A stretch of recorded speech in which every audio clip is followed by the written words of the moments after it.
Good evening everyone. এখনো তো কেউ জয়েন করেনি। ওকে, সি, আমি একটু অপেক্ষা করছি।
স্যার আপনি শুরু করে দিন স্যার। আচ্ছা, ওদের কি হয়েছিল একটু যদি আমি জানতাম তাহলে বেটার হতো। মানে অনেকদিন তো ক্লাসটা হয়নি। হ্যাঁ এটাও ঠিক। এটা আমি তো ঠিক জানি না ওদের কি হয়েছিল লাস্ট। এবার ওরা কি জয়েন না করলে খুব মুশকিল থাকে জানেন তো। হ্যাঁ, এটা তো আমি বুঝতে পারছি, বাট আনটিল আনলেস ওরা জয়েন করছে, আমিও তো বুঝতে পারছি না যে যদি করাবো, যেটা আমি না হয় করলাম, যদি হয়ে গিয়ে থাকে তখন তো মুশকিল। মুশকিল, হ্যাঁ তাও ঠিক। ঠিক আছে দেখছি স্যার। হ্যাঁ, হ্যাঁ।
Sir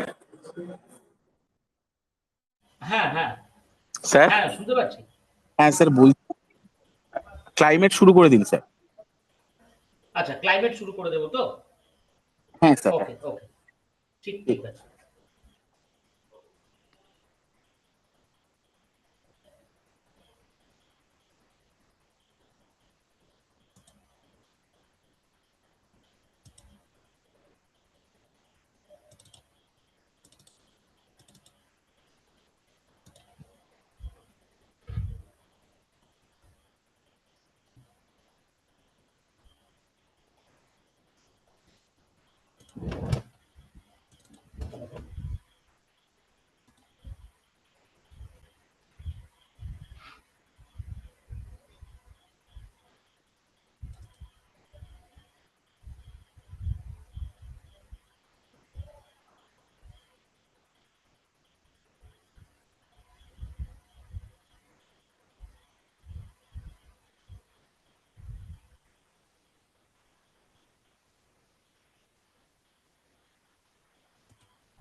good evening everyone, welcome to the class. আজকের ক্লাসে আমরা আলোচনা করব ইন্ডিয়ার ক্লাইমেট সম্বন্ধে। বেসিক্যালি ইন্ডিয়ান ক্লাইমেট এটা একটা রিজিওনাল জিওগ্রাফির অংশ। আমরা সাধারণভাবে এখানে যেটা আলোচনা করব সেটা হচ্ছে ভারতবর্ষের জলবায়ুগত বৈচিত্র্য, ভারতের জলবায়ুগত বৈশিষ্ট্য এবং মৌসুমি বায়ু সম্পর্কে। তবে তার আগে আমাদের কিন্তু বেসিক কিছু জিনিসপত্র পড়তে হবে, এবং ক্লাইমেট এটা কিন্তু যথেষ্ট বড় একটা জায়গা, ফলে আমাদেরকে এটা আগে বেসিক যে জায়গাগুলো আছে, অর্থাৎ ক্লাইমেট কি, ক্লাইমেটের নিয়ন্ত্রণকারী উপাদানগুলি কি কি, ইত্যাদি ইত্যাদি বিভিন্ন বিষয়গুলি আমাদেরকে আগে মাথায় রাখতে হবে। So let's get started. First of all আমরা যেটা আলোচনা করবো, দ্যাট হোয়াট ইজ ক্লাইমেট।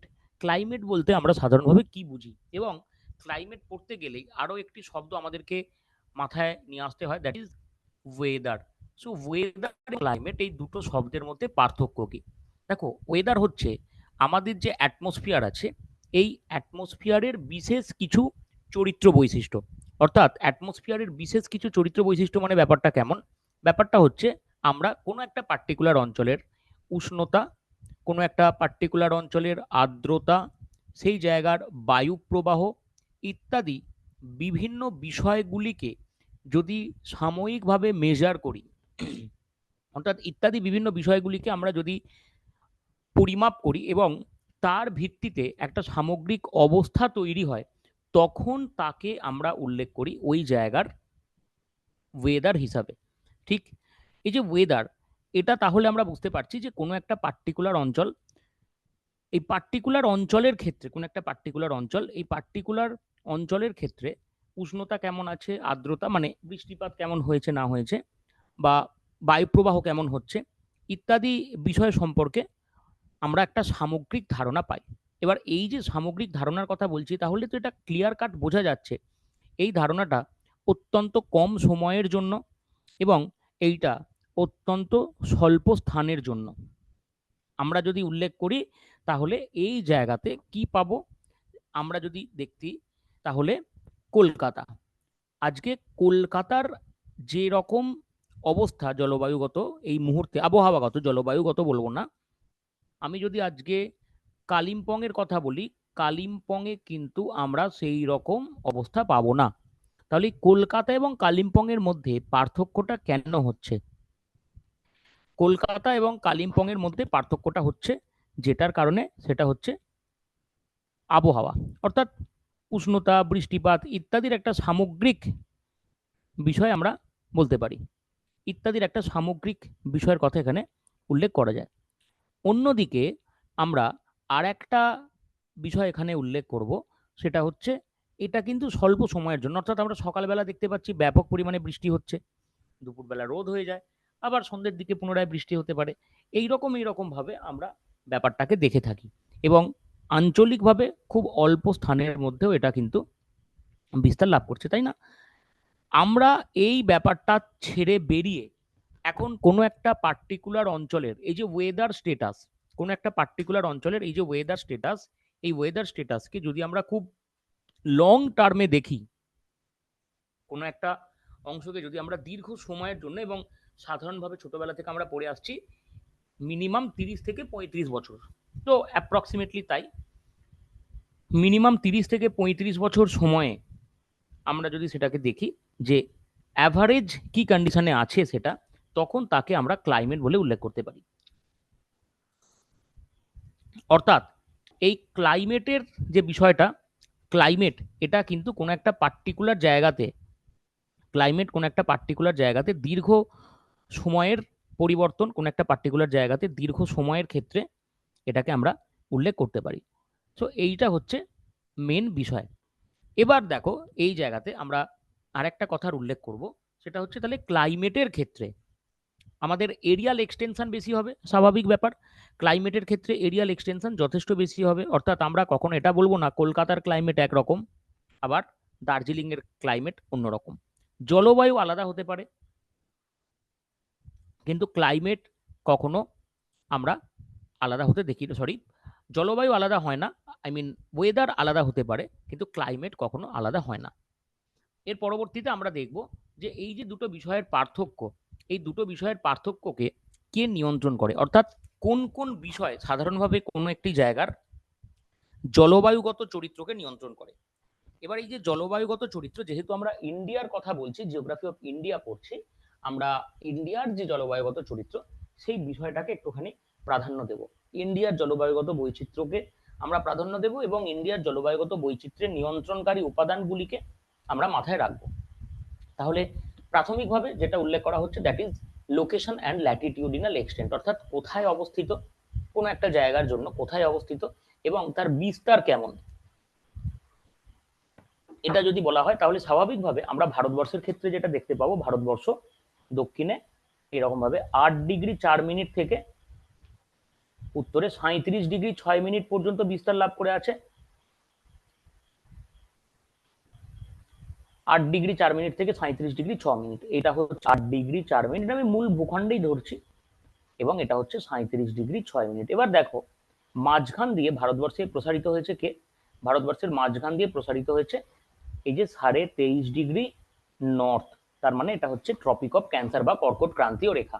এখন এই যে কর্কট ক্রান্তীয় রেখা প্রসারিত হয়েছে, এর প্রভাবে কি হচ্ছে, এর প্রভাবে কর্কট ক্রান্তীয় রেখার দক্ষিণ দিকের এই যে অংশ, এই জায়গাটা পর্যন্ত সূর্যরশ্মি কিন্তু বছরে লম্বভাবে কিরণ দিতে পারে, তাই না? এই জায়গাটা পর্যন্ত আমরা সূর্যরশ্মিকে লম্বভাবে কিরণ দিতে দেখি। আদারওয়াইজ আমরা আর কোনো ক্ষেত্রে মানে এই ট্রপিক অফ ক্যান্সারের উপরের দিকের যে অংশটা, আই মিন উত্তর দিকের যে অংশটা, সেই জায়গায় কিন্তু সূর্যরশ্মিকে লম্বভাবে কিরণ দিতে দেখি না, তাই তো? তাহলে সূর্যরশ্মিকে যখন আমরা লম্বভাবে কিরণ দিতে দেখছি না, তাহলে এই উত্তর দিকের যে অংশটা, অর্থাৎ এই ওয়াইড মার্ক যে রিজিয়নটা, এই জায়গাটা উষ্ণতার মাত্রা ক্রমশ কমতে থাকবে, এবং যত ওপরের দিকে আমরা চলে যাব, আই মিন উত্তরের দিকে আমরা চলে যাব, তত সেই জায়গাতে আমরা দেখতে পাবো কি, তত সেই জায়গাতে আমরা দেখতে পাবো যে স্পেশালি কি হয়েছে না, সেই জায়গাতে এই যে পার্টিকুলার উষ্ণতার মাত্রাটা কমছে। তাহলে ভারতবর্ষের ক্ষেত্রে আমরা ল্যাটিটিউডের ভিত্তিতে কি দেখলাম, ভারতবর্ষের ক্ষেত্রে আমরা ল্যাটিটিউডের ভিত্তিতে দেখলাম যে স্পেশালি ল্যাটিটিউডিনাল রেসপেক্টে এটা ক্রান্তীয় অঞ্চলের মধ্যে অবস্থিত, এবং তার এক্সটেনশন যদি দেখি ক্রান্তীয় এবং উপক্রান্তীয় উভয় অঞ্চলের মধ্যেই কিন্তু এটাকে আমরা দেখতে পাচ্ছি।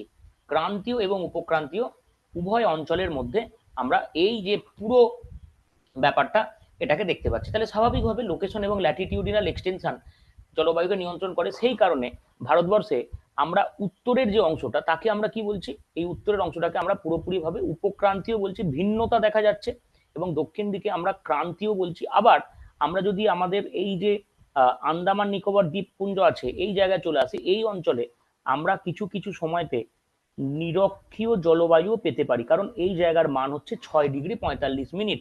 তাহলে এই যে 6°45', এটা আমি বলছি, তাহলে 6°45' কি হচ্ছে, 6°45' এটা আমাদের এই জায়গার যে ক্রান্তীয় জলবায়ু, সরি নিরক্ষীয় জলবায়ু, সেই নিরক্ষীয় জলবায়ুকে বুঝতে সাহায্য করছে। আশা করছি প্রত্যেকের কাছে এই পর্যন্ত বোঝা যাবে। এর পরবর্তীতে কি বলা হচ্ছে? এর পরবর্তীতে বলা হচ্ছে ডিস্টেন্স ফ্রম দ্য সি, অর্থাৎ সমুদ্র অঞ্চল থেকে কত দূর পর্যন্ত বিস্তৃত। দেখো এই যে সি, তাহলে যদি কোনো একটা জায়গাতে বৃহৎ বড় জলভাগ থাকে তাহলে কি হবে, সেই জায়গার উষ্ণতাটার মধ্যে আমরা কিছুটা নিউট্রালিটি লক্ষ্য করবো, তাই না? ওই জায়গায় উষ্ণতার মধ্যে আমরা কিছুটা নিউট্রালিটি লক্ষ্য করবো। কিসের নিউট্রালিটি স্যার, কিভাবে নিউট্রালিটির কথা বলছেন? দেখো একটা সিম্পল জিনিস চিন্তা করো, আমরা গরমকালেতে যদি পুকুরের ধারে আমার বাড়ি হয় তাহলে একটুখানি ওয়েদারটা বা ওই সময় মানে পুকুরের ধারে বাড়ি হলে একটুখানি ঠান্ডা ঠান্ডা ভাব থাকে, সাধারণভাবে আমি বলছি। কিন্তু যদি এই জিনিসটা আমার একদম মাঝখানে হয় বাড়ি, মানে পাড়ার মাঝখানে চারিদিকে বাড়ি দ্বারা ঘেরা, উঁচু উঁচু বাড়ি দ্বারা ঘেরা এইরকম জায়গাতে হয়, তাহলে সেখানে আমরা কি দেখতে পাবো? তাহলে সেই জায়গাতে কি আমরা দেখতে পাবো যে স্পেসিফিক্যালি ওই পার্টিকুলার অঞ্চলে তো আমরা দেখতে পাবো না যে কেমন কি অবস্থায় জলভাগ থেকে বায়ুর প্রবাহ হচ্ছে, তো আমরা সেটা ফিল করতে পারবো না। দেখতে পাবো না মানে তো দেখা যায় না, ফিল করতে পারবো না, এটা আমরা বলতে পারি। তাহলে এখান থেকে একটা কথা তো মানে দ্ব্যর্থহীন ভাষায় আমি বলে দিতে পারি যে এই পার্টিকুলার ক্ষেত্রে যদি আমাদের উপকূল ভাগগুলোর কথা আমরা ধরি, অর্থাৎ এই দিকের যে অঞ্চল, অর্থাৎ এই দিকের যে অঞ্চল আমি মার্ক করে দিচ্ছি, এই দিকের যে অঞ্চল, এই যে জায়গাটা, এই উপকূল ভাগ যথেষ্ট বেশি সহনশীল, অর্থাৎ এই জায়গাতে আমরা উল্লেখ করব চেঞ্জ অফ টেম্পারেচার।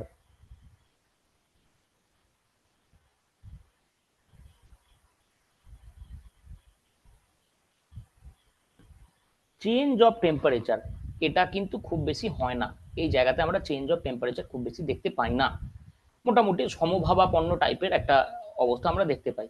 কিন্তু আমরা যত ইন্টিরিয়ারে প্রবেশ করব, আমরা যত বেশি পরিমাণে ইন্টিরিয়ারে প্রবেশ করব, ভিতরের দিকে প্রবেশ করব, তত সেই জায়গাতে কি দেখতে পাবো, তত সেই জায়গাতে দেখতে পাবো যে একটা এক্সট্রিম সিচুয়েশন। ঠিক আছে, সেই জায়গাতে আমরা দেখতে পাবো এক্সট্রিম সিচুয়েশন। এক্সট্রিম সিচুয়েশন মানে কি, অর্থাৎ যখন গরমের কথা আমি বলছি অত্যন্ত গরম, যখন শীতের কথা আমি বলছি অত্যন্ত শীত, এই রকম একটা পরিস্থিতি দেখা যায়, এই রকম একটা পরিস্থিতি আমরা সেই জায়গাতে দেখতে পাই, তাই না? এবার এই যে সিচুয়েশনটা তৈরি হচ্ছে, ঠিক আছে, এই যে সিচুয়েশনটা তৈরি হচ্ছে, এই সিচুয়েশনের জন্য আমাদের দুটো বিষয়কে লক্ষ্য করা যেতে পারে। আমরা ছত্তিশগড়, মধ্যপ্রদেশ, এই যে অঞ্চলগুলির কথা বলছি, এই ছত্তিশগড় মধ্যপ্রদেশ এই অঞ্চলগুলির ক্ষেত্রে কি দেখতে পাবো, এই অঞ্চলগুলির ক্ষেত্রে একটা সামগ্রিকভাবে আমরা যদি লক্ষ্য করি কি হয়, সামগ্রিকভাবে একটা বিষয় আমরা বলতে পারি যে ওই জায়গাতে উষ্ণতা মানে অত্যন্ত রুক্ষ শুষ্ক একটা উষ্ণতা আমরা দেখতে পাই, তাই তো? কিন্তু যদি আমরা এটাকে দেখি যে তার পার্শ্ববর্তী অঞ্চলের কথা, তাহলে এই পার্শ্ববর্তী অঞ্চলের কথা যদি আমরা দেখি, তাহলে এই পার্শ্ববর্তী অঞ্চলের ক্ষেত্রে উপকূলীয় যে অঞ্চল সেই জায়গাতে কিন্তু আমরা কিছুটা সমভাবাপন্ন পাচ্ছি, অর্থাৎ রাতে গরম, সরি দিনে গরম রাতে শীতকালের মতো একদম অত্যন্ত ঠান্ডা এইরকম অবস্থা আমরা পাচ্ছি না। ক্লিয়ার? এই বিষয়টার কথা এখানে বলা হচ্ছে। এছাড়া আমরা আর কি জিনিস এখানে লক্ষ্য করব, এছাড়া আমরা আর একটা যে জিনিস এখানে লক্ষ্য করব সেটা হচ্ছে এই পার্টিকুলার অঞ্চলেতে যেটা দেখা যাবে, এই পার্টিকুলার ক্ষেত্রে যেটা আমরা দেখতে পাবো সেটা হচ্ছে উষ্ণতার সাথে সাথে স্বাভাবিক উদ্ভিদেরও কিছু কেমন পরিবর্তন আমরা লক্ষ্য করতে পারি, উষ্ণতার সাথে সাথে স্বাভাবিক উদ্ভিদের পরিবর্তন আমরা লক্ষ্য করব। ওকে, এটা হচ্ছে একটা গুরুত্বপূর্ণ বিষয়। নেক্সট আমরা কি বলবো, location of Northern mountain range, অর্থাৎ উত্তর দিকে যে হিমালয় পার্বত্য অঞ্চল আছে, উত্তর দিকের এই হিমালয় পার্বত্য অঞ্চল কিন্তু একটা গুরুত্বপূর্ণ রোল প্লে করে। তার কারণ দেখো এই হিমালয় পার্বত্য অঞ্চল আছে বলে এরকম ভাবে চিন্তা করো, এখানটা আমি মার্ক করে দিচ্ছি, এক মিনিট। এই হচ্ছে হিমালয় পার্বত্য অঞ্চলের অবস্থান আমরা দেখতে পাই। হিমালয় পার্বত্য অঞ্চল আছে বলে শীতকালীন সময়তে অতিরিক্ত শীতল সাইবেরিয়ার অঞ্চল থেকে অতিরিক্ত শীতল বায়ু প্রবাহ আমরা কি দেখতে পাই না, আমরা অতিরিক্ত শীতল বায়ু প্রবাহ দেখতে পাই না। এবং তার সাথে সাথে যখন মৌসুমী বায়ু প্রবেশ করে, তার সাথে সাথে যখন মৌসুমী বায়ু প্রবিষ্ট হয়, মৌসুমী বায়ুর প্রবেশের সময়টা আমরা কি দেখি, মৌসুমী বায়ুর প্রবেশের সময় এটা আমরা দেখতে পাই যে হিমালয় পার্বত্য অঞ্চল আছে বলে বিশেষ করে বঙ্গোপসাগরীয় যে শাখা, এই বঙ্গোপসাগরীয় শাখা গিয়ে এই জায়গাটাতে ধাক্কা মারে, ফলে কিছুটা বৃষ্টিপাত হয়। এখন যদি বঙ্গোপসাগরীয় শাখা না থাকতো তাহলে কি হতো? যদি বঙ্গোপসাগরীয় শাখা না থাকতো তাহলে এই বৃষ্টিপাতটা সম্ভব হতো না, এবং ফলে আমাদের যে মোটামুটি একটা গারো খাসি জয়ন্তী অঞ্চলের কথা বলি, ব্যাপক পরিমাণে বৃষ্টিপাত দেখতে পাই, সেই ব্যাপক পরিমাণে বৃষ্টিপাতটা দেখা যেত না, এবং ভারতবর্ষ কিন্তু একটা বৃষ্টিহীন অবস্থায় থেকে যেত। ভারতবর্ষকে মানে উত্তর পূর্ব ভারত বা পূর্ব ভারতের অংশটা আমরা বলছি, একটা বৃষ্টিহীন অবস্থায় থেকে যেত। এটা অত্যন্ত গুরুত্বপূর্ণ বিষয় হিসাবে উল্লেখ করা যায়। তাহলে হিমালয় পার্বত্য অঞ্চলের অবস্থান আমরা যদি বলি, এটা গুরুত্বপূর্ণ একটা রোল প্লে করে। এবং অ্যাট দ্য সেম টাইম এখানে আর একটা বিষয়ের কথা আমি বলবো অ্যাট দ্য সেম টাইম, সেটা হচ্ছে দেখো, আমি ফিজিওগ্রাফি বলে একটা পয়েন্টের কথা উল্লেখ করেছি। So what is the physiography? এখানে ফিজিওগ্রাফির কথা আমি কেন বলছি, দেখো এই জায়গাটাতে আমি ফিজিওগ্রাফির কথাটা ঠিক এরকম ভাবে উল্লেখ করতে চাইছি যে হিমালয় পার্বত্য অঞ্চল ছাড়া আমাদের আর কি আছে। হিমালয় পার্বত্য অঞ্চল ছাড়া আমাদের এই জায়গাতে আমরা কি পাই? হিমালয় পার্বত্য অঞ্চল ছাড়া এই জায়গাতে আমরা পশ্চিমঘাট এবং পূর্বঘাট পার্বত্য অঞ্চল পাই। তাহলে এই যে পশ্চিমঘাট এবং পূর্বঘাট পার্বত্য অঞ্চল, এটাও তো ফিজিওগ্রাফিক একটা ফিচার হিসাবে কাজ করে। তাহলে এই পশ্চিমঘাট এবং পূর্বঘাট পার্বত্য অঞ্চল যেটা ফিজিওগ্রাফিক ফিচার হিসাবে কাজ করছে, তাহলে সেটার মাধ্যমে কি হচ্ছে? সেটার মাধ্যমে আমরা কি দেখতে পাই? সেটার মাধ্যমে আমরা দেখতে পাই স্পেসিফিক্যালি যে পশ্চিমঘাট পার্বত্য অঞ্চল এটা কিন্তু আমাদের যে বৃষ্টিপাত হওয়া, এই বৃষ্টিপাত ঘটানোর জন্য যথেষ্ট গুরুত্বপূর্ণ রোল প্লে করছে। অন্যদিকে আমরা আর একটা বিষয় এখানে লক্ষ্য করতে পারি, সেটা হচ্ছে আমাদের পূর্বঘাট পার্বত্য অঞ্চল আছে বলে পূর্ব দিকের অংশে বৃষ্টিপাত হচ্ছে, এবং যখন আমরা আগমনী মৌসুমী বায়ুর কথা বলি, সেই আগমনী মৌসুমী বায়ুর কিন্তু একটা বৃষ্টিপাতের অভাব পরিলক্ষিত হচ্ছে, কারণ সেটা পূর্বঘাট পার্বত্য অঞ্চলের গা বরাবর বেয়ে যাচ্ছে। আবার যে দিকটা বৃষ্টিচ্ছায় অঞ্চল নয়, যে দিকটা বৃষ্টিচ্ছায় অঞ্চল হিসাবে অবস্থান করছে না, সেই দিকটাতে আমরা কি দেখতে পাচ্ছি? যে দিকটা বৃষ্টিচ্ছায় অঞ্চল হিসেবে অবস্থান করছে না, সেই দিকটাতে আমরা দেখতে পাচ্ছি যে ব্যাপক পরিমাণে বৃষ্টিপাত হচ্ছে। অন্যদিকে যে দিকটাতে ব্যাপক পরিমাণে অপোজিট সাইড হচ্ছে, অর্থাৎ যে দিকটাতে বৃষ্টিচ্ছায় অঞ্চল, যে দিকটাতে বৃষ্টি হচ্ছে না, সেই দিকটাতে আবার ড্রাই সিচুয়েশন অবস্থান করছে। তাহলে স্বাভাবিকভাবে আমরা কি উল্লেখ করতে পারি? স্বাভাবিকভাবে এটা আমরা উল্লেখ করতে পারি যে এই জায়গাতে একটা অন্যতম গুরুত্বপূর্ণ বিষয় হচ্ছে বৃষ্টিপাতের অ্যাভেলেবিলিটি বা বৃষ্টিপাতের ঘটা। এটা কার দ্বারা হচ্ছে? ফিজিওগ্রাফির দ্বারা হচ্ছে। তাহলে বৃষ্টিপাত করতে সাহায্য করে। আবার উচ্চতার কথাও আমরা উল্লেখ করতে পারি, যে দেখো উচ্চতার কথা যদি বলি, আমি উচ্চতার ক্ষেত্রে আমি উল্লেখ করতেই পারি যে আমাদের সাধারণ নিয়ম অনুসারে ভূপৃষ্ঠ অঞ্চল থেকে যত ওপরের দিকে যাব, ভূপৃষ্ঠস্থ অঞ্চল থেকে যত ওপরের দিকে আমরা যাব, তত কি হয়? তত আমরা এখানে দেখতে পাবো যে উষ্ণতার মাত্রাটা কমছে। প্রতি 1000 মিটারে এই উষ্ণতার মাত্রাটা প্রায় 6.5 ডিগ্রি সেন্টিগ্রেড হারে কমে যায়, তাই তো? এই বিষয়টা এখানে আমি উল্লেখ করতে চাইছি। সো এই জায়গাতে আমরা যেগুলো উল্লেখ করব, কি কি ভাবে হচ্ছে, কেন হচ্ছে, ইত্যাদি ইত্যাদি বিষয়গুলো আমরা উল্লেখ করতে পারি। ওকে, আশা করব প্রত্যেকের কাছে এই পর্যন্ত ব্যাপারটা ক্লিয়ার আছে। যদি কারোর কাছে ক্লিয়ার না থাকে আমাকে একটুখানি বলো, আমি এগেন এটাকে তোমাদের সামনে বলবো।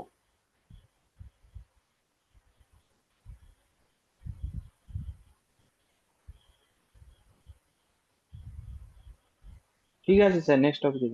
ওকে, নেক্সট হচ্ছে আমরা বলবো মনসুন উইন্ড। দেখো মনসুন উইন্ড ভারতবর্ষের জলবায়ুর ক্ষেত্রে অত্যন্ত গুরুত্বপূর্ণ একটা রোল প্লে করে, এবং this is the prime controller, can be shed as prime controller. এতখানি শব্দটা আমি কেন বলছি, তার কারণ কি? মৌসুমী বায়ু, ভারতবর্ষের জলবায়ু মৌসুমী বায়ু জলবায়ু নামে পরিচিত। এখন মৌসুমী জলবায়ু ভারতবর্ষের ক্ষেত্রে মূলত বৃষ্টিপাত, যে কোনো একটা দেশের বা যে কোনো অঞ্চলের জলবায়ুর জন্য একটা গুরুত্বপূর্ণ নিয়ন্ত্রক ব্যবস্থা হচ্ছে বৃষ্টিপাত। আমি আগেই উল্লেখ করেছি। তাহলে এই বৃষ্টিপাতটা মূলত নিয়ন্ত্রণ করে কে? এই বৃষ্টিপাতটা নিয়ন্ত্রণ করে যে, দ্যাট ইজ মনসুন উইন্ড। এবং দেখো মনসুন উইন্ড আমাদের দেশে যেমন বর্ষাকালে বৃষ্টিপাত ঘটাতে সাহায্য করে, তেমনি শীতকালের ক্ষেত্রে তোমরা যদি লক্ষ্য করো, উত্তর পূর্ব মৌসুমী বায়ুর প্রভাবে জাস্ট এ মিনিট আমরা দেখতে পাবো এই তামিলনাড়ু কোস্টাল রিজিয়ন এই জায়গাটাতে ব্যাপক পরিমাণে বৃষ্টিপাত হয়। ফলে এই যে তামিলনাড়ু কোস্টাল রিজিয়নে ব্যাপক বৃষ্টিপাত হচ্ছে, রাইট, এই বৃষ্টিপাতটা মূলত আমাদের করমণ্ডল উপকূল ভাগের জন্য গুরুত্বপূর্ণ এবং এই জায়গাতে চাষের কাজে অত্যন্ত গুরুত্বপূর্ণ একটা রোল প্লে করে। ফলে এই জায়গাতে অবস্থিত তাঞ্জোর, এই জায়গাতে অবস্থিত একটি স্থান হচ্ছে তাঞ্জোর। এই তাঞ্জোরকে বা থাঞ্জাভুরকে আমরা দক্ষিণ ভারতের শস্যাগার বা গ্র্যানারি অফ দ্য সাউথ বলে উল্লেখ করে থাকি। তাহলে স্বাভাবিকভাবে আমরা উল্লেখ করতে পারি এটা যে কোনো একটা পার্টিকুলার অঞ্চলে মৌসুমী বায়ুর গুরুত্ব কতখানি। Just a second.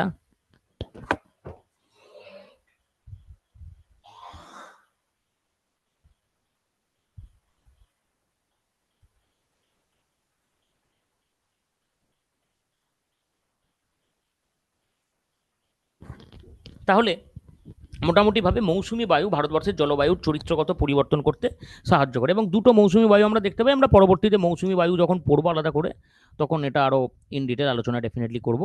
নেক্সট কি বলা হচ্ছে, tropical cyclones and western disturbances. দেখো এই ট্রপিক্যাল সাইক্লোন, আমরা যেহেতু ট্রপিক্যাল অঞ্চলেতে থাকি, সো ট্রপিক্যাল সাইক্লোন ডেফিনেটলি একটা গুরুত্বপূর্ণ রোল প্লে করে। সো ট্রপিক্যাল সাইক্লোন কি না, যে সাইক্লোন আমাদের ট্রপিক্যাল অঞ্চলেতে সংগঠিত হয় তাকেই ট্রপিক্যাল সাইক্লোন আমরা উল্লেখ করে থাকি। এবার এখানে একটা গুরুত্বপূর্ণ বিষয় হচ্ছে, দেখো এই যে ট্রপিক্যাল সাইক্লোনের কথা আমি বলছি, তাহলে ট্রপিক্যাল সাইক্লোন ভারতবর্ষে বৃষ্টিপাত ঘটায়, ঝড় ঝঞ্ঝা ইত্যাদি যাবতীয় যে পরিস্থিতি তৈরি হওয়া, এই পরিস্থিতিকে সাহায্য করে। ফলে এটাও একটা গুরুত্বপূর্ণ রোল প্লে করে। এবং ওয়েস্টার্ন ডিস্টারবেন্সেস যে বিষয়টা, ওয়েস্টার্ন ডিস্টারবেন্সেস হচ্ছে এটাও এক ধরনের সাইক্লোন, কিন্তু এটা ট্রপিক্যাল না, এটা টেম্পারেট সাইক্লোন। মূলত ভূমধ্য সাগরীয় অঞ্চলেতে এটা উৎপত্তি লাভ করে এবং ভূমধ্য সাগরীয় অঞ্চলে উৎপত্তি লাভ করে এটা ভারতীয় উপমহাদেশীয় অঞ্চলের দিকে ক্রমশ ধেয়ে আসে।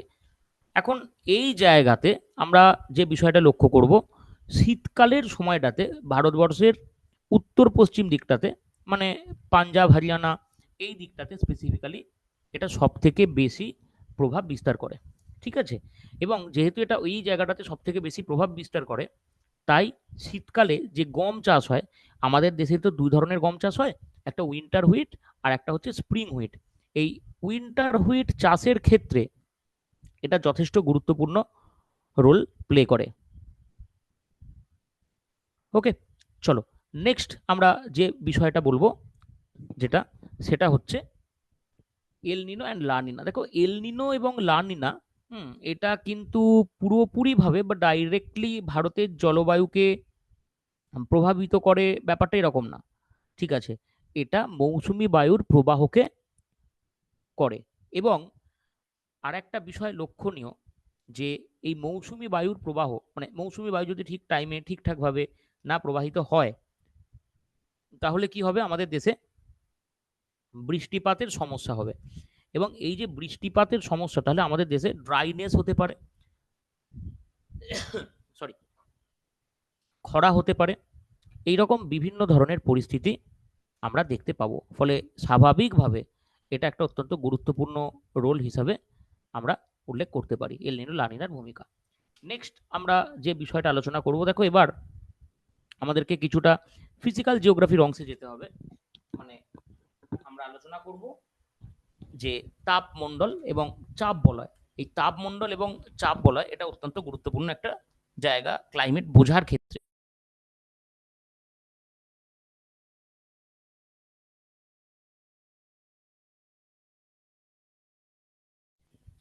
সাধারণভাবে আমাদের পৃথিবীতে এই যে তাপমণ্ডলের কথা আমি বলছি, এই তাপমণ্ডলের প্রকৃত উৎস কি বা তাপের প্রকৃত উৎস কি? স্বাভাবিকভাবে তাপের প্রকৃত উৎস হচ্ছে সূর্য। পৃথিবীতে যে জায়গাতে সূর্যরশ্মি লম্বভাবে কিরণ দেয়, সেই জায়গাতে উষ্ণতা যথেষ্ট বেশি থাকে, এবং যে জায়গাতে সূর্যরশ্মি লম্বভাবে কিরণ দিতে পারে না, সেই জায়গাতে যতখানি তির্যকতার পরিমাণ বাড়ে, সেই অনুপাতে কিন্তু তার পরিমাণও ক্রমশ কমতে থাকে। তাহলে সূর্যের তির্যকতার সাথে উষ্ণতার সম্পর্ক কিন্তু পুরোপুরিভাবে ব্যস্তানুপাতিক। যত তির্যকতার পরিমাণ বাড়বে তত উষ্ণতার পরিমাণ কিন্তু কমে যাবে, মনে থাকবে। এবার এই বিষয়টা আমরা যেটা আলোচনা করব, মূলত তিনটে ভাগে আমাদের পৃথিবীর যে উষ্ণতা মণ্ডল বা উষ্ণ মণ্ডল তাকে আমরা ভাগ করে থাকি। তিনটে ভাগ কি কি? তিনটে ভাগ হচ্ছে নিরক্ষীয় অঞ্চল, একটা হচ্ছে ক্রান্তীয় অঞ্চল, একটা হচ্ছে নাতিশীতোষ্ণ অঞ্চল, আর একটা হচ্ছে মেরু অঞ্চল। এবার এই তিনটে ভাগ বলে আমি চারটে বললাম, আমি দেখিয়ে দিচ্ছি কেন তিনটে ভাগ।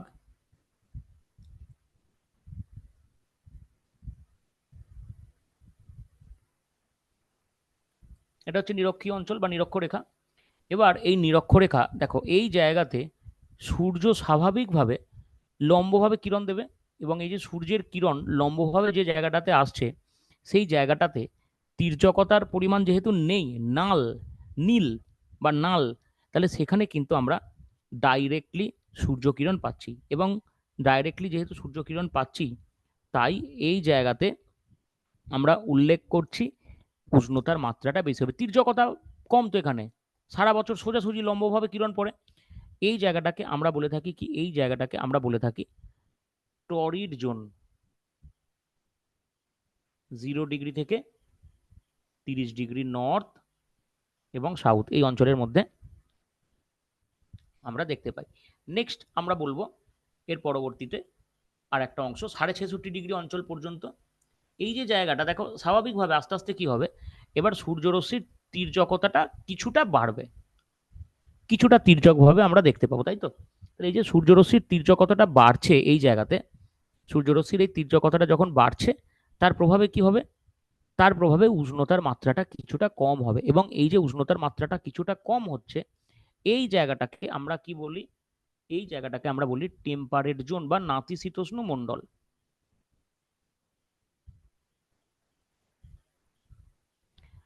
এই দুটো দিকেই, এবং এটা কত?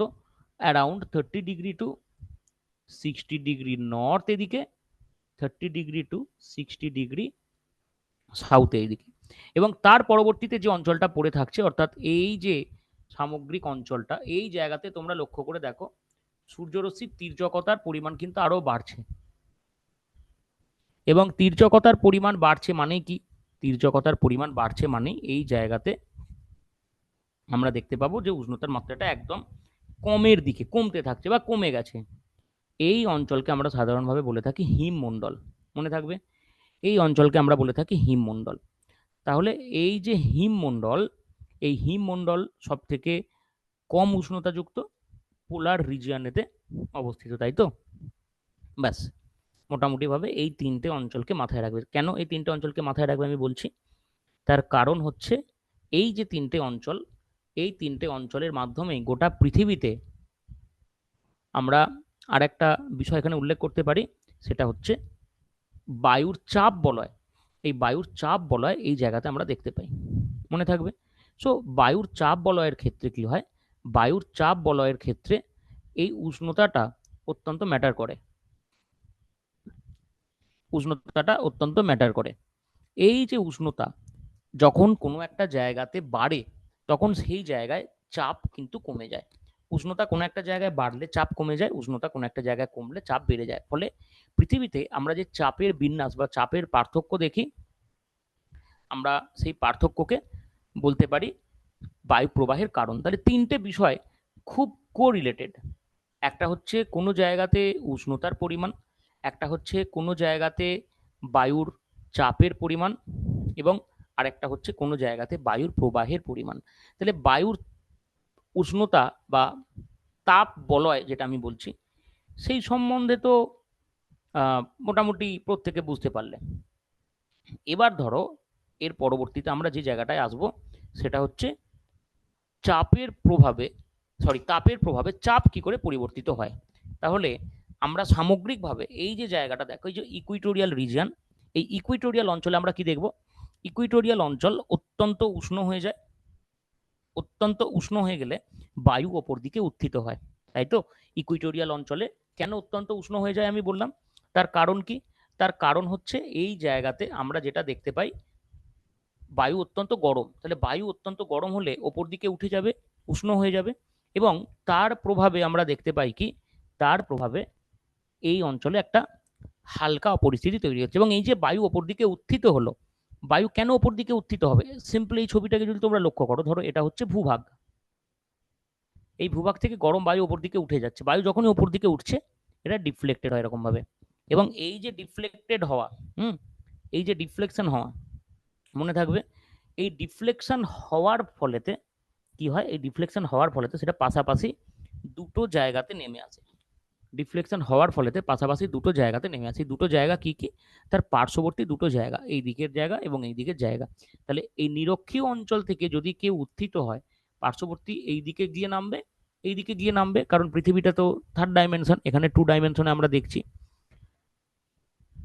তাহলে স্বাভাবিকভাবে এটা আমরা দেখতে পাই কি, স্বাভাবিকভাবে এটা আমরা দেখতে পাই যে এই যে স্পেসিফিক অংশটা, তাহলে ইকুইটোরিয়াল অঞ্চলটাতে বায়ু বেরিয়ে যাচ্ছে, ফলে এই জায়গাটাতে লো হচ্ছে, উষ্ণতা বেশি, বায়ু বেরিয়ে যাওয়ার ফলে লো হচ্ছে, এবং পার্শ্ববর্তী অঞ্চলে গিয়ে আমরা দেখতে পাচ্ছি সেটা নিচের দিকে নামছে। পার্শ্ববর্তী অঞ্চলে গিয়ে যখন এটা নিচের দিকে নামছে, তাহলে সেই জায়গায় বায়ুর পরিমাণকে পুনরায় বাড়িয়ে দিচ্ছে। তাহলে যেখান থেকে বায়ু বেরিয়ে যাচ্ছে সেখানে যদি লো প্রেসার হয়, যেখানে গিয়ে বায়ু ঢুকছে, মানে যে জায়গায় বায়ু নতুন করে এন্ট্রি নিচ্ছে, সেই জায়গায় আমরা কি পাবো? সেই জায়গায় আমরা হাই প্রেসার পাবো, তাই তো? স্বাভাবিকভাবে এই অঞ্চলটাকে আমরা সেই কারণে হাই প্রেসার জোন বলে উল্লেখ করি। এই অঞ্চলটাকে আমরা বলছি তাহলে subtropical high pressure zone. এবং এই subtropical high pressure zone যেমন হলো, আর একটা বিষয় দেখো, আর একটা বিষয় এখানে মনে রাখার মতো, আমরা লক্ষ্য করব যে এর পরবর্তীতে আর একটা জায়গা আমরা দেখতে পাচ্ছি, এই যে সাবপোলার লো রিজিয়ন। তাহলে এই সাবপোলার লো রিজিয়নটা কি স্যার? দেখো সাবপোলার লো রিজিয়ন যেটা, এই জায়গাতে যেটা আমরা লক্ষ্য করব, এই পার্টিকুলার অঞ্চলেতেও বায়ুর কিন্তু আমরা ভিন্নতা দেখতে পাই। বায়ুর ভিন্নতা দেখতে পাই মানে কি, এই জায়গাতেও বায়ু বহির্গামী হয়, যেহেতু এই অঞ্চলে ঘূর্ণনের পরিমাণ বেশি, এবং এই জায়গাটাতে আমরা বায়ুর বিক্ষিপ্তকরণ দেখতে পাই। বায়ু যেহেতু কেন্দ্রবিমুখ হয়, বায়ু যেহেতু এই জায়গাটাতে কেন্দ্রবিমুখ হয়, তাই এই অঞ্চলটাতে বায়ুর কেন্দ্রবিমুখতা আমরা লক্ষ্য করব। এবং বায়ুর কেন্দ্রবিমুখ হওয়ার ফলেতে কি হচ্ছে, বায়ু কেন্দ্রবিমুখ হওয়ার ফলেতে এই জায়গা থেকে সেটা বেরিয়ে আসছে, রাইট? বায়ু কেন্দ্রবিমুখ হওয়ার ফলে, এবং কেন্দ্রবিমুখ বায়ু বেরিয়ে এসে কোথায় অ্যাড হচ্ছে, এই জায়গা থেকে বেরিয়ে এসে এখানে অ্যাড হচ্ছে কিছুটা, এইদিকে কিছুটা যাচ্ছে, ফলে এই পার্টিকুলার অঞ্চলটাতে পুনরায় দেখো একটা লো প্রেসার সেন্টার তৈরি হচ্ছে। এই জায়গাটাতে পুনরায় একটা লো প্রেসার সেন্টার তৈরি হচ্ছে, এবং এই যে লো প্রেসার সেন্টার তৈরি হচ্ছে, রাইট, তাহলে তার পার্শ্ববর্তী অঞ্চলে আমরা হাই প্রেসার দেখতে পাবো। এবং দেখো তার দক্ষিণ দিকে আমরা তো সেটাই দেখতে পাচ্ছি, তার দক্ষিণ দিকে তো আমরা হাই প্রেসার সেন্টারই দেখতে পাচ্ছি, তাই না? এটা কিন্তু অত্যন্ত গুরুত্বপূর্ণ যে কোথায় লো প্রেসার এবং কোথায় হাই প্রেসার হয় এবং কেন হয়, এই বিষয়টা অত্যন্ত গুরুত্বপূর্ণ। প্লিজ এটাকে মাথায় রাখার চেষ্টা করবেন। নেক্সট আমরা যে বিষয়টার কথা বলবো সেটা হচ্ছে পোলার হাই। তাহলে পোলার হাই কেন? কারণ এই সাব পোলার অঞ্চল থেকে বায়ু এই জায়গাতে ছুটে যাচ্ছে, গিয়ে নিচে নামছে, এবং সেই জায়গায় বায়ুর চাপের পরিমাণ বাড়াচ্ছে, প্রথম কথা। দ্বিতীয় কথা আমরা এটা দেখব যে এই পার্টিকুলার অঞ্চল অর্থাৎ পোলার রিজিয়নে উষ্ণতার মাত্রাটা কি বলো? পোলার রিজিয়নে উষ্ণতার মাত্রাটা যথেষ্ট কম। আর আমি কি বললাম, যে উষ্ণতার মাত্রা যদি যথেষ্ট কম হয় কোনো একটা পার্টিকুলার জায়গাতে, তাহলে কি হবে? তাহলে সেই জায়গাতে উষ্ণতার মাত্রা যখন কম হবে, সেই জায়গাতে আমরা চাপের পরিমাণ বেশি পাবো। সেই জায়গাতে আমরা চাপের পরিমাণ যথেষ্ট বেশি পাবো। এই যে চাপের পরিমাণ আমরা বেশি পাচ্ছি, তাহলে স্বাভাবিকভাবে সেখানে একটা উচ্চচাপ অঞ্চল তৈরি হচ্ছে, তাই না? সেই জায়গাতে স্বাভাবিকভাবে আমরা একটা উচ্চচাপ অঞ্চল পাচ্ছি। ঠিক এই কারণে ঠিক এই কারণে মেরু অঞ্চলেতে আমরা একটা উচ্চচাপ পাচ্ছি। তাহলে এবার বোঝা যাবে যে বায়ুগুলো কোন দিক থেকে কোন দিকে প্রবাহিত হবে। আমরা সমস্ত বায়ুগুলোর কথা যদি বলি, বায়ু প্রবাহকে আমরা যদি লক্ষ্য করি, তাহলে বুঝতে পারবো যে বায়ু কোন দিক থেকে কোন দিকে প্রবাহিত হবে। দেখো, তাহলে বায়ু প্রবাহের ক্ষেত্রে আমরা সাধারণভাবে যেটা দেখব সেটা হচ্ছে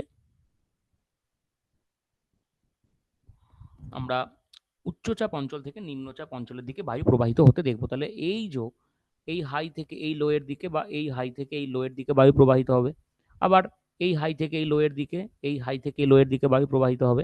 এরকম ভাবে হাই রিজিয়নগুলি থেকে লো রিজিয়নগুলির দিকে বায়ু প্রবাহিত হয়। মনে থাকবে, হাই রিজিয়নগুলি থেকে লো রিজিয়নগুলির দিকে বায়ু প্রবাহিত হয়, এবং এই যে বায়ুর প্রবাহ, এটা ওয়ার্ল্ড জেনারেল সার্কুলেশন, মানে এটা প্রাইমারি সার্কুলেশন অফ উইন্ড বলে পরিচিত। উইন্ড সার্কুলেশন সাধারণভাবে আমরা দুটো ভাবে দেখতে পাই। উইন্ড সার্কুলেশন সাধারণভাবে আমরা দুটো ভাবে দেখতে পাই। এই দুটো ভাবে কি কি? একটা হচ্ছে জেনারেল প্রাইমারি সার্কুলেশন, আর একটা হচ্ছে সেকেন্ডারি সার্কুলেশন। এই প্রাইমারি সার্কুলেশন এবং সেকেন্ডারি সার্কুলেশন মানে যে বায়ু প্রবাহটা আমরা দেখতে পাই মানে নিয়মিতভাবে প্রবাহিত হচ্ছে, তাদেরকে প্রাইমারি সার্কুলেশন বলা হয়। যেমন আয়ন বায়ু, মেরু বায়ু, এই যে বায়ু প্রবাহগুলি আছে এদের কথা বলা হয়। এবং আরেকটা বিষয় হচ্ছে সেকেন্ডারি। সেকেন্ডারির ক্ষেত্রে কোনটা? সেকেন্ডারির ক্ষেত্রে আমরা যদি সাইক্লোন, অ্যান্টি সাইক্লোন এই বিষয়গুলো দেখি, এই বিষয়গুলো হচ্ছে সেকেন্ডারির মধ্যে পড়ে। তো স্বাভাবিকভাবে এই প্রাইমারি এবং সেকেন্ডারির মধ্যে প্রধান পার্থক্য এই জায়গাটাতে আমরা উল্লেখ করতে পারি। মনে থাকবে, যারা যারা ক্লাসে আছো একটুখানি আমাকে জানাও এই পর্যন্ত বুঝতে পারলে কিনা। যদি বুঝতে পারো তো ওয়েল অ্যান্ড গুড, যদি বুঝতে না পারো তাহলে আমি এগেন এটা বলবো।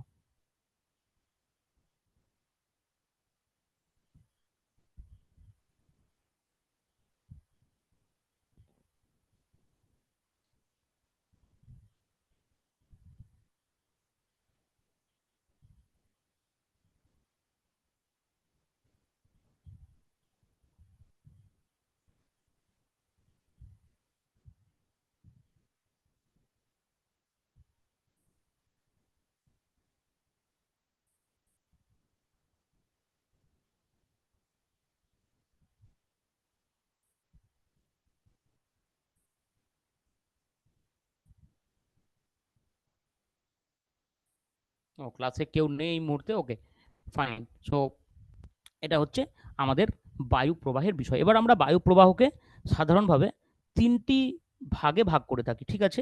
এই তিনটি ভাগ, নিয়ত বায়ু, অনিয়মিত বায়ু, সাময়িক বায়ু, এই পুরো বিষয়গুলো আমরা পরবর্তী ক্লাসে আলোচনা করব। এই পুরো বিষয়গুলো আমরা আলোচনা করব পরবর্তী ক্লাসে, যে কিভাবে প্রাইমারি বায়ু প্রবাহ হয়, কিভাবে সেকেন্ডারি বায়ু প্রবাহ হয়, এবং তার প্রভাবে আমাদের ইন্ডিয়ান ক্লাইমেট সিস্টেম কিভাবে, এই ইন্ডিয়ান ক্লাইমেট সিস্টেমের পরিবর্তন দেখা যায়, বা ইন্ডিয়ান ক্লাইমেট সিস্টেমের যে ক্যারেক্টারিস্টিক্স সেটা এর মাধ্যমে কিভাবে কি হয় না হয়। ঠিক আছে? তোমরা, এটা আমি রিকোয়েস্ট করবো যারা পরবর্তীতে ক্লাসটা দেখবে, যে তোমরা ক্লাসটা করো, কারণ তোমরা যদি ক্লাসটা না করো তাহলে কিন্তু বুঝতে পারবো না আমি যে কোথায় কি প্রবলেম হচ্ছে না হচ্ছে, এবং এই প্রবলেমটা থেকে যাবে। কারণ আমারও বোঝা দরকার that to what extent you people are understanding, এই এক্সটেন্টটা আমারও জানা দরকার না।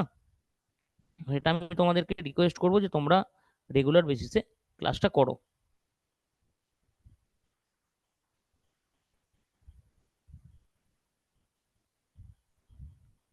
এখনো যদি কেউ ক্লাসে থাকো আমাকে একটুখানি জানাও।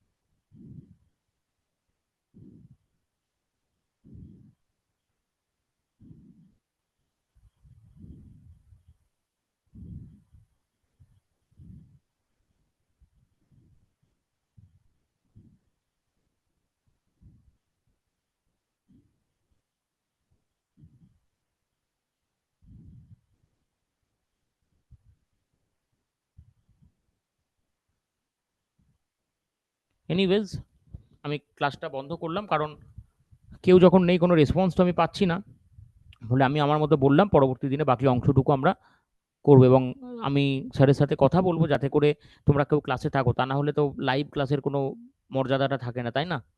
কি প্রবলেম হচ্ছে আমি বুঝতেই তো পারছি না।